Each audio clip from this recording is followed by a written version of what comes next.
ప్రాంతంలో మగాడు దుఃఖపడుతూ ఉంటాడు, వ్యాపారంలో నష్టపోయాడు, ఉద్యోగం కోల్పోయాడు, యజమాని తిట్లు తిట్టాడు, అంతేగా నష్టపోయాడు. ఎవరికి చెప్పుకుంటాడండి? ఎవరికి చెప్పుకుంటారు?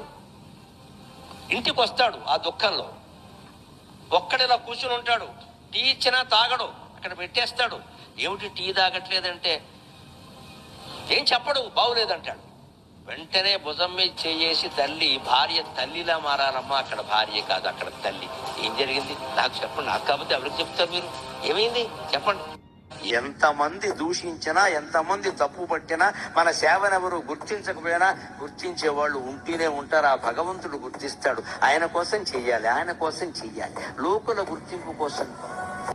ఉన్న ఐశ్వర్యాన్ని అనుభవించాలి కానీ పెట్టుకుంటే పోతాయేమో, ముట్టుకుంటే పోతాయేమో అంటే అన్నీ అంతే. ఇంకా ఇలా బిసులు కొట్టు బతకడమే. ఇక్కడ కొంతమంది చూడండి, అట్టిపళ్ళు పట్టుకొచ్చారనుకో ఇంట్లోకి, అక్కడ ఉంటాయా ముందు కొంచెం కుళ్ళిపోయి ఉంటుంది, అది తింటాడు. కుళ్ళు బతుకంటే ఇదే. అది వదిలేరదా, శుభ్రంగా ఉన్న తిను, ఇది రేపటికి పాడైపోతుందేమో అని తింటాడు, పాడైందే తిన్నాడు. రేపటికి ఇంకోటి పాడవుతుంది, మళ్ళీ అది తింటాడు. వీడు బతుకంతా పాడవుతూనే ఉంటుంది ఇలాగా. Simple example. తెలివైన వాడు ఏం చేస్తాడు, నీ గుళ్ళు బతుకు నీదేని వాడు శుభ్రంగా నవనవలాడే అట్టుపడి తీసుకుని తినేస్తాడు. గొడవలేదు, వాడు మన్నాడు పోయినా పర్వాలేదు, వాడికి దక్కేది ఎదురు దక్కింది.